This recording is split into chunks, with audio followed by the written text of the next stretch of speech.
Ya baik, selamat pagi teman-teman dan Pak Jonathan. Terima kasih buat kesempatannya pada pagi hari ini. Saya mau mempresentasikan makalah saya dengan judul makalah yaitu Injil Barnabas. Nah, Injil Barnabas ini sendiri adalah Injil pseudegrapha abad pertengahan yang di dalam karya tulisan ini sering dikaitkan dengan Barnabas. Nah, di dalam tulisan ini sebenarnya ditulis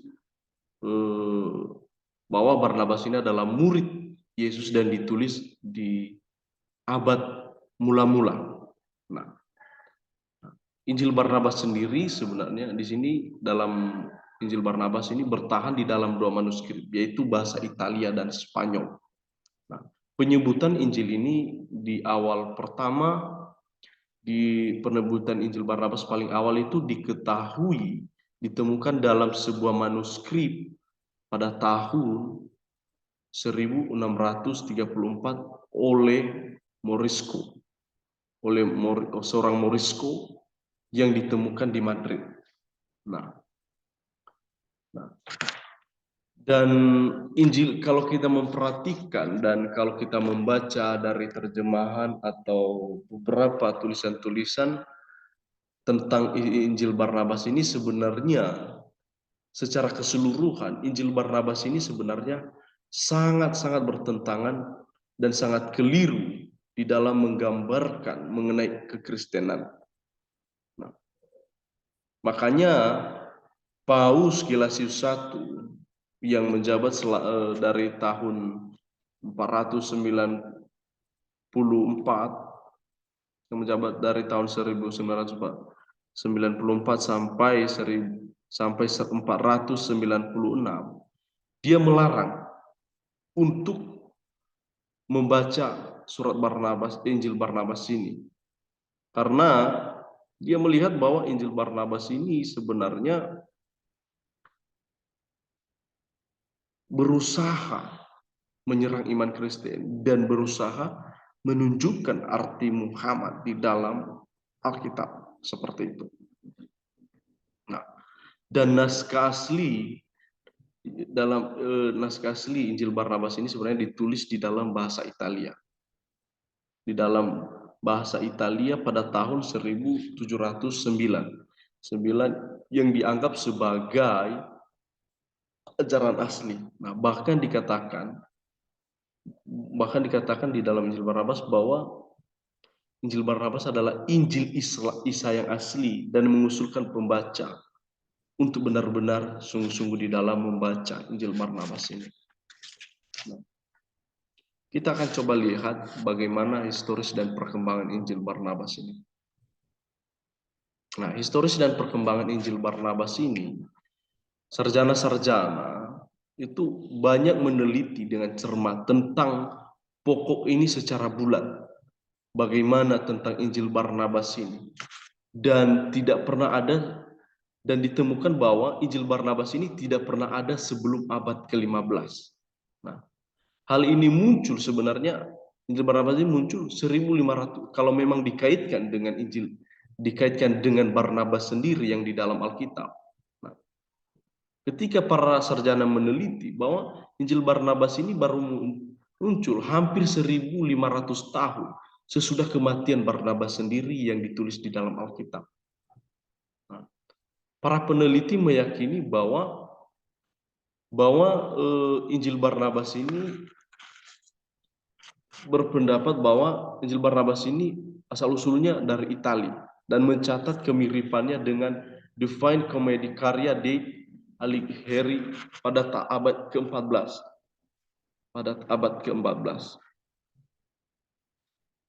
Dan kalau juga dihubungkan dengan beberapa naskah-naskah, jika dihubungkan dengan naskah-naskah kuno sebelum Islam tidak ada yang menjelaskan tentang Injil Barnabas ini atau hubungan dengan Injil Barnabas ini sendiri seperti tulisan-tulisan Golden Pastures yang ditulis oleh Al-Mus'adi dan beberapa tulisan-tulisan lainnya. Kemudian, nah, maka daripada itu, makanya sarjana Inggris, yaitu Dr. Seil, menemukan dalam bahasa Spanyol oleh orang Ukraina. Nah, di sini Dr. Seil ini mengatakan bahwa ia menemukan buku ini dalam bahasa Spanyol yang ditulis oleh seorang Ukraina yang bernama Mustafa, ya, yang bernama Mustafa Al-Arandi, ya, Al-Arandi, yang mengklaim telah menerjemahkan dari bahasa Italia. Nah, sebenarnya dalam pendahuluan dari salinan ini dinyatakan bahwa seorang biarawan Marino yang dekat dengan Paus Sixtus, ya, Paus Sixtus Paus Sixtus kelima mengunjungi perpustakaan Paus pada tahun 1585 pada saat itu dan menemukan sebuah surat. Nah, ini sebuah surat Santo Irenaeus yang isinya itu mengkritik Rasul Paulus dan mendasarkan kritikannya itu pada Injil Barnabas. Nah, maka sejak saat itu Marino sendiri berusaha mencari Injil yang asli itu. Nah, ini sebenarnya di dalam kisahnya. Nah, ada kisahnya di situ menjelaskan bahwa suatu hari ia berjumpa dengan Paus Sixtus. Ini Marino ini, Paus Sixtus V, di mana di dalam perpustakaan kepausan. Dan ketika mereka berbincang-bincang, ini dijelaskan bahwa Paus itu tertidur. Nah, biarawan Marino ini berusaha menggunakan waktu itu untuk mencari buku tersebut, dan dia menemukannya. Nah, setelah dia menemukannya, dia menyembunyikan dalam satu lengan bajunya. Nah, kemudian Marino tersebut ada di situ sampai Paus itu terbangun. Nah, kisahnya seperti itu. Nah, setelah Paus terbangun, barulah dia meninggalkan tempat itu dan membawa buku yang tadinya dia temukan. Yang dimaksud yaitu adalah buku Injil Barnabas itu. Nah, walaupun begitu, di situ dijelaskan bahwa dia menemukan naskah ini. Nah, dalam kaitannya di sini sebenarnya kesannya bahwa Injil Barnabas ini disembunyikan seperti itu. Nah, tetapi walaupun begitu, setiap orang yang membaca tulisan Santo Irenaeus ini tidak akan menemukan petunjuk-petunjuk yang menyangkut Injil Barnabas sebenarnya. Menurut Dr. Bambang Nursena di dalam YouTube-nya yang saya ikutin beberapa hari yang lalu, di situ di dalam tulisan Santo Irenaeus itu sebenarnya tidak ada sama sekali satu petunjuk mengenai Injil Barnabas. Nah, dan juga tidak ada kritikan dalam bentuk apapun yang ditunjukkan kepada Rasul Paulus seperti yang dimaksud oleh Mustafa Al-Arandi tadi. Mustafa Al-Arandi tadi. Nah, kemudian next.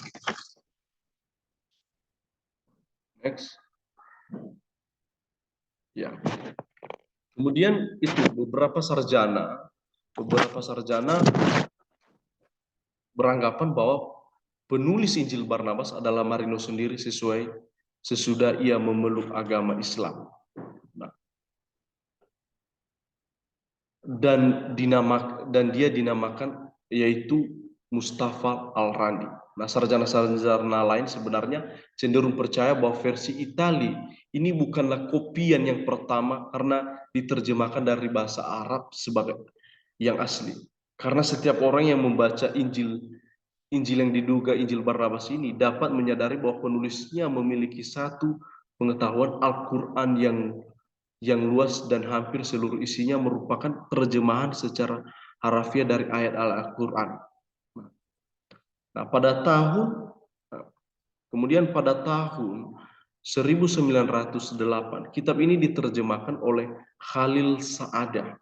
Nah, ini saya ambil di dalam YouTube-nya yang dijelaskan oleh Bambang Nursena, yaitu diterjemahkan oleh Khalil Sa'adah ke dalam bahasa Arab dan pada akhirnya diperkenalkan ke Indonesia oleh Ahmad Salabi. Nah, oleh Ahmad Salabi. Nah, Dari beberapa terjemahan dalam bahasa Indonesia ditulis antara lain oleh J. Bakhtiar Afandi, Hussein Abu Bakar, dan seterusnya. Dan di dalam kalangan Kristen sendiri diterbitkan dan ditanggapi oleh Bambang Nursena sendiri. Memang ada beberapa, tapi yang saya kemarin ikuti YouTube-nya itu Bambang Nursena dan Romo Daniel dan beberapa lainnya. Kemudian next. Nah, kita akan melihat bagaimana isi Injil Barnabas.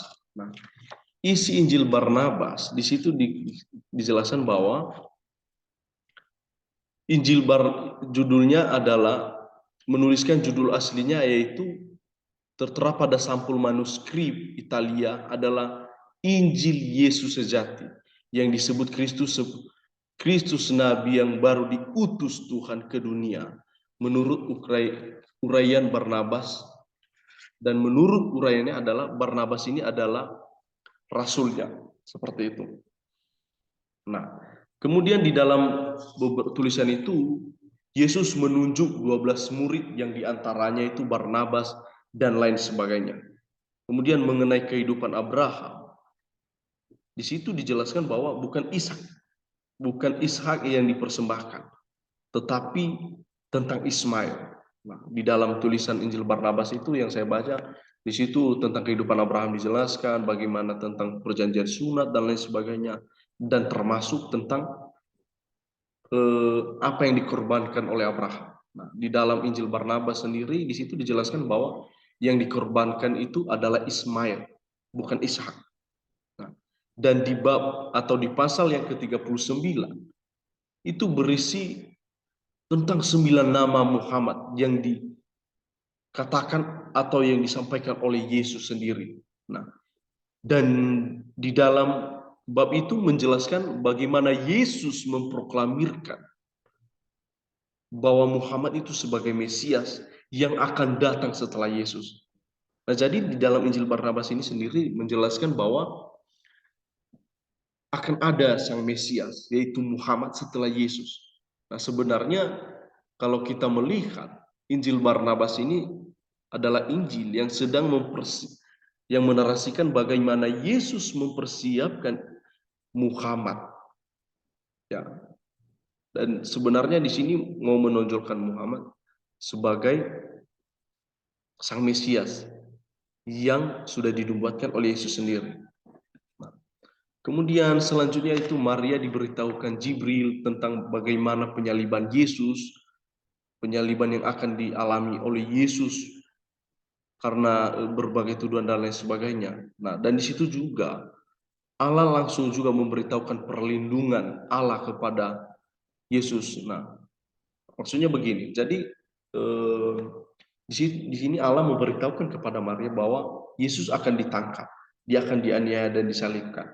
Nah, dan sekaligus Allah juga memberikan penghiburan kepada Maria bahwa tenang saja, apa yang akan terjadi itu tidak akan ditimpakan oleh Yesus, tetapi akan dialami atau akan digantikan oleh pengkhianat, yaitu Yudas sendiri.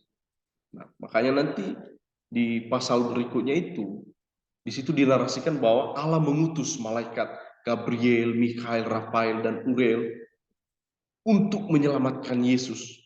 Yaitu di situ dijelaskan bahwa Yesus dibawa ke langit ke langit ketiga dan seterusnya dan seterusnya. Nah, kemudian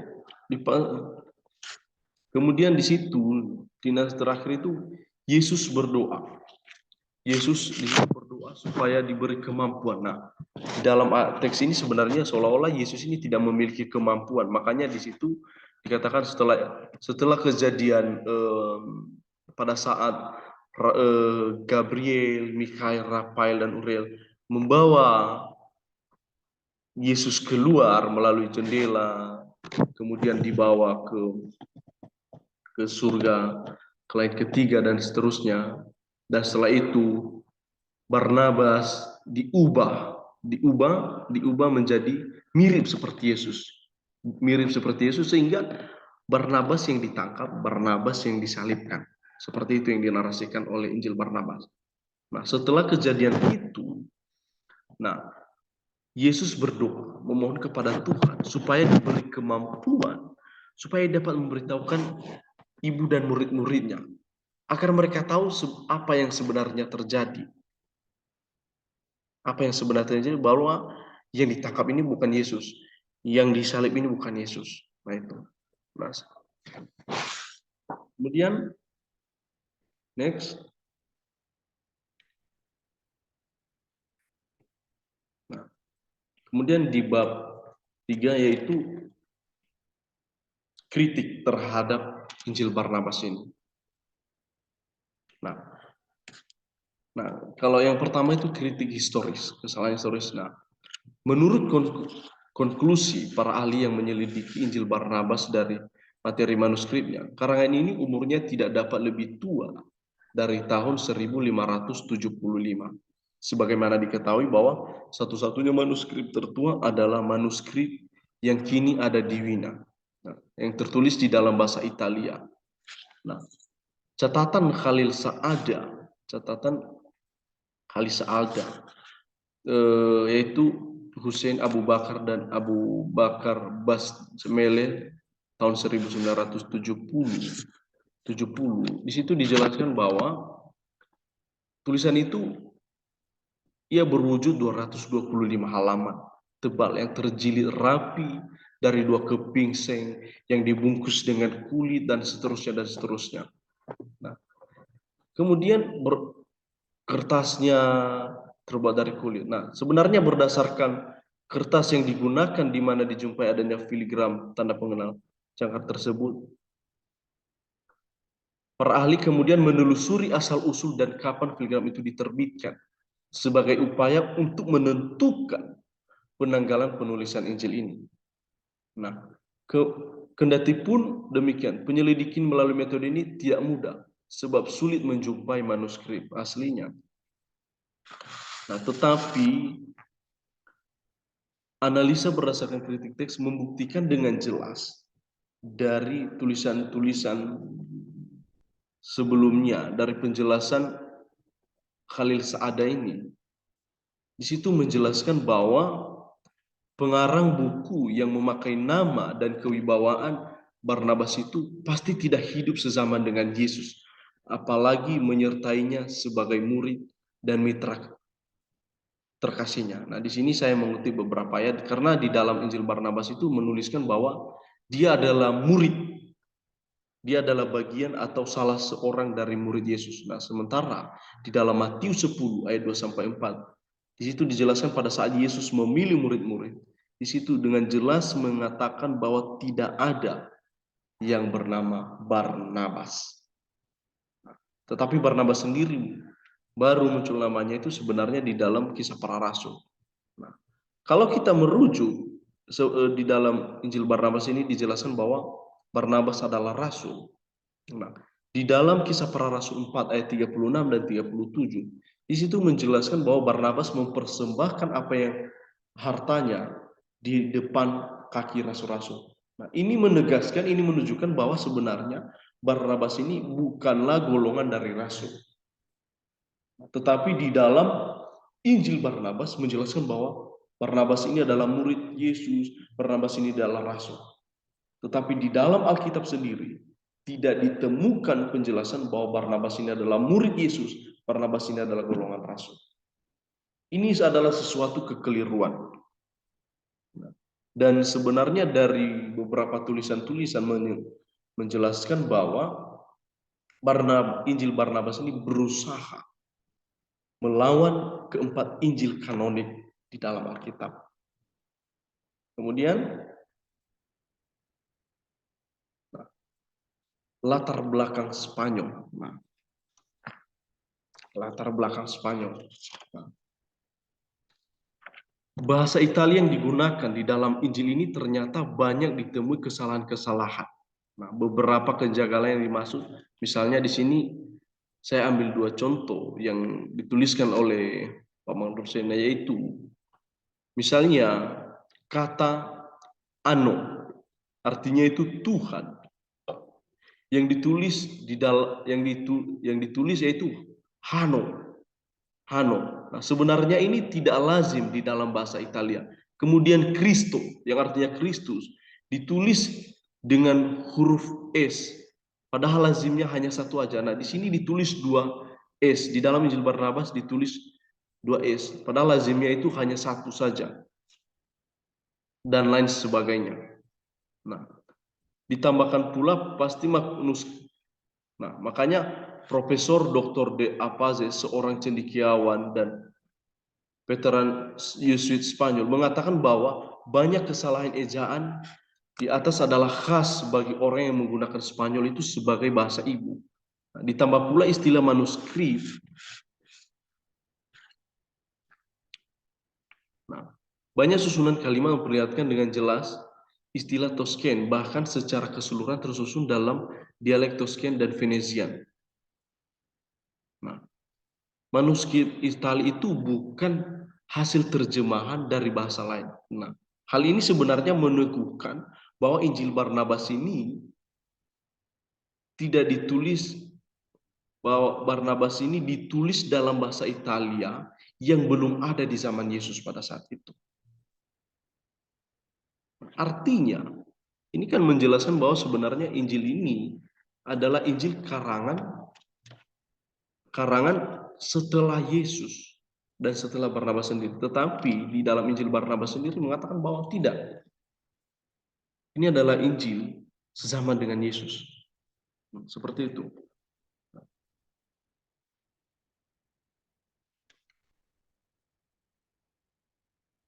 Nah, kemudian pengaruh Turki. Nah, pada pinggiran naskah Italia itu banyak halaman di sana sini dibubuhi dengan notasi di dalam bahasa Arab. Nah, di antaranya adalah kata-kata Allah Khalik, Allah Khalik, Allah Khalik, Allah Hayum, dan seterusnya dan seterusnya. Nah, para ahli telah menyimpulkan adanya pengaruh Turki dalam catatan pinggir bahasa Arab tersebut. Membaca Turki, pengamat yang cerdas langsung teringat dengan kisah yang diungkapkan dalam kata pengantar edisi Spanyol Injil ini tentang pelarian Mustafa de Aranda ke Istanbul, yaitu Turki. Nah, dari sini kita melihat bahwa fakta ini sangatlah logis untuk memperkirakan bahwa di tempat hijrahnya inilah Mustafa de Aranda mempelajari bahasa Arab, sehingga pengaruh Turki yang diperlihatkan dalam catatan itu dapat. Maka jelaslah bahwa catatan-catatan pinggir tersebut dibubuhkan oleh seorang yang sama yang juga Injil baru itu.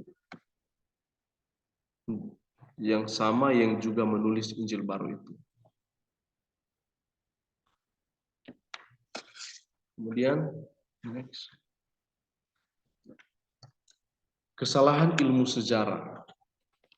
Nah, kesalahan ilmu sejarah. Nah, Injil Barnabas ini sebenarnya banyak sekali melakukan anakronisme di dalam keperangan Injilnya.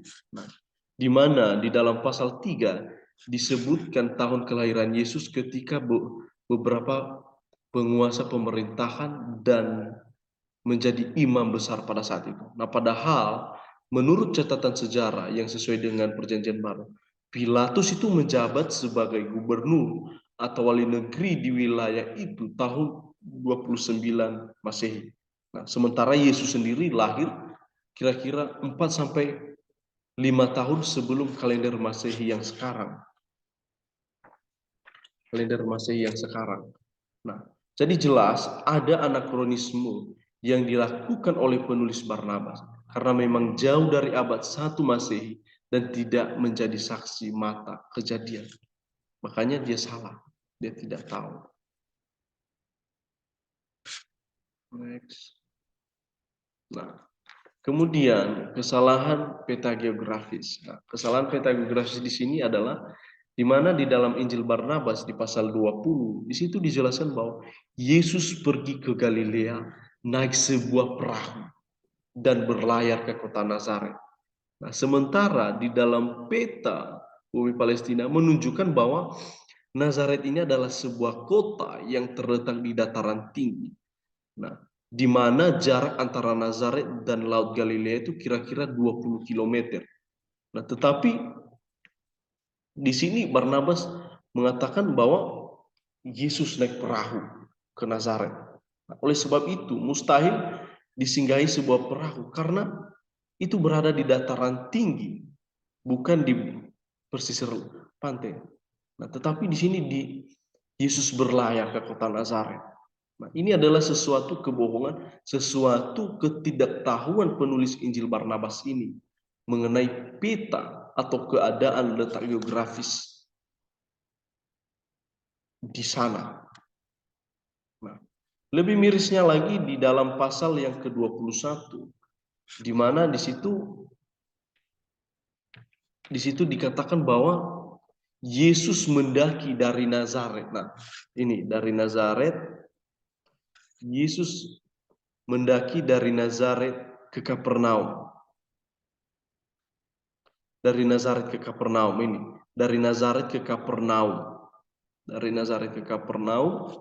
Nah, sementara Kapernaum sendiri adalah kota yang berada di pesisir pantai Galilea.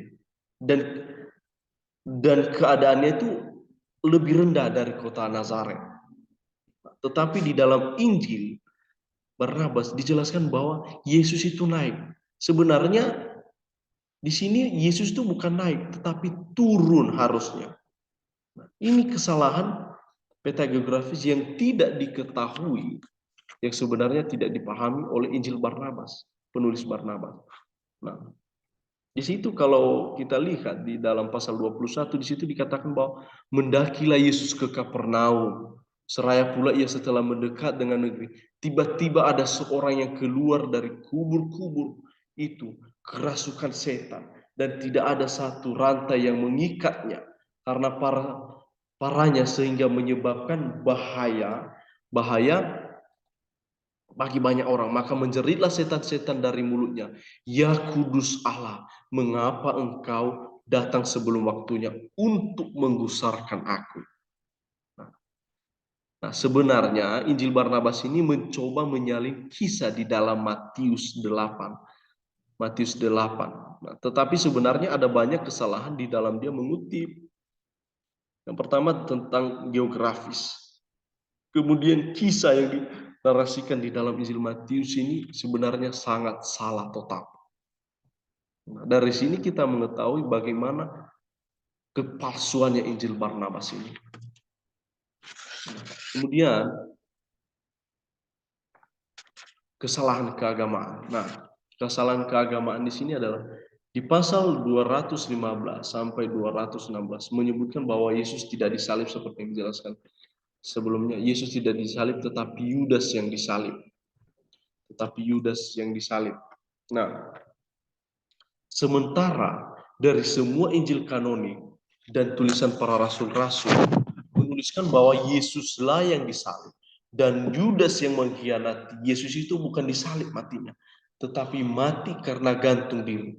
Nah, kalau memang Yudas menggantikan Yesus yang disalib, lalu siapa yang menggantikan Yudas yang mati gantung diri yang dikisahkan dalam Injil kanonik? Itu siapa? Nah, rujukan mengenai bahwa Yesus itu digantikan oleh Barnabas itu tidak ada, hanya terdapat di dalam Injil Barnabas ini. Nah, ini adalah suatu kebohongan yang besar. Ini adalah sesuatu penipuan yang sangat parah. Kemudian pada pasal 152 Injil ini menceritakan bahwa pada suatu hari Sabat Yesus masuk ke Bait Allah di Yerusalem dan para militer Romawi datang memasuki rumah ibadat itu mengganggu dia. Nah, hal ini jelas tidak mungkin terjadi sebab agama Yahudi melarang orang-orang kafir masuk ke dalam Bait Allah. Nah, di sini sebenarnya menjelaskan bahwa penulis Injil Barnabas ini tidak mengetahui adat istiadat orang-orang Yahudi. Nah, demikian pula fakta sejarah memperlihatkan bahwa militer Romawi sangat berhati-hati di dalam menjalankan strategi politiknya atas orang Yahudi dan agamanya. Sebab kalau sampai itu terjadi akan mengakibatkan pemberontakan dari mereka terhadap kekaisaran Romawi. Nah, tetapi di sini di dalam Injil Barnabas malah dijelaskan bahwa militer Romawi datang memasuki rumah ibadat itu untuk mengganggu dia.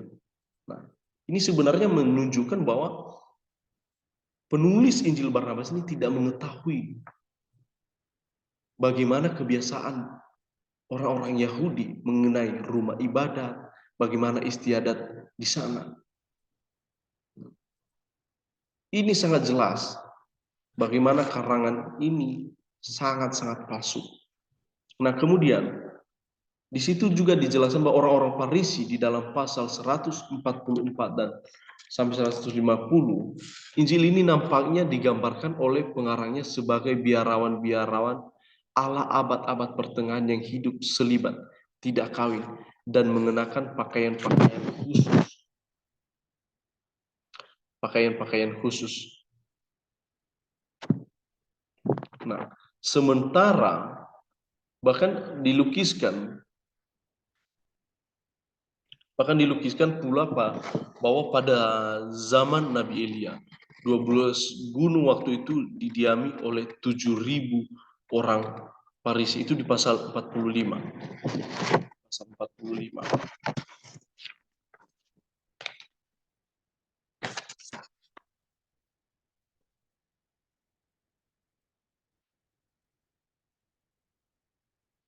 Ini sebuah kebohongan yang sangat besar.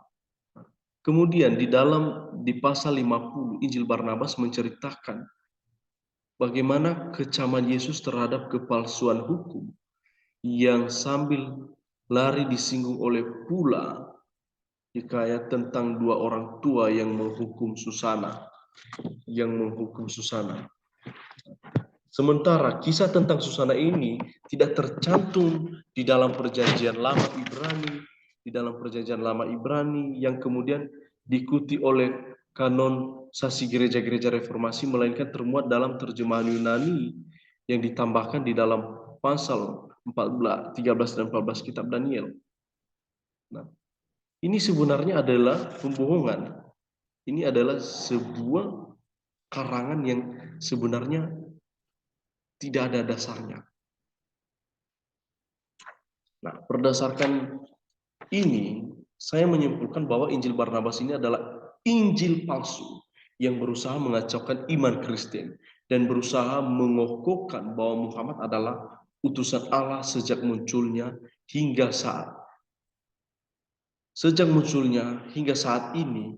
Memang Injil Barnabas ini mengundang ketertarikan dari banyak pihak. Ada yang mengabaikan begitu saja, ada yang antusias menanggapinya, bahkan menjadikan buku ini untuk melakukan syiar agama mereka. Namun yang perlu dicatat setelah melihat buku Injil Barnabas, baik menurut bukti-bukti dari para peneliti naskah maupun dari perbandingan dengan Alkitab sebagai sumber primer catatan hidup Yesus, jelaslah bahwa buku ini tidak mungkin ditulis oleh Rasul Barnabas yang ada di dalam Alkitab di abad pertama.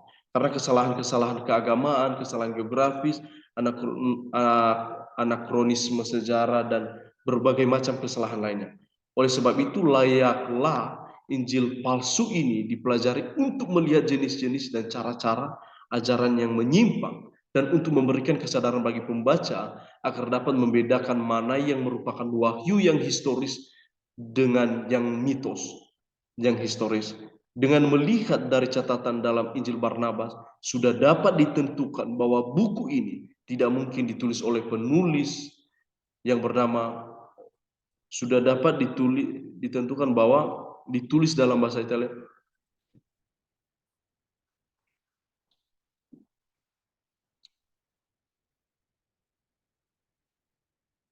ditulis sebelum tahun 1300 bahkan banyak, oleh penulis bernama Fra Marino atau Mustafa Aranda dengan motif teologis yang barangkali punya masalah pribadi dengan gereja Katolik saat itu.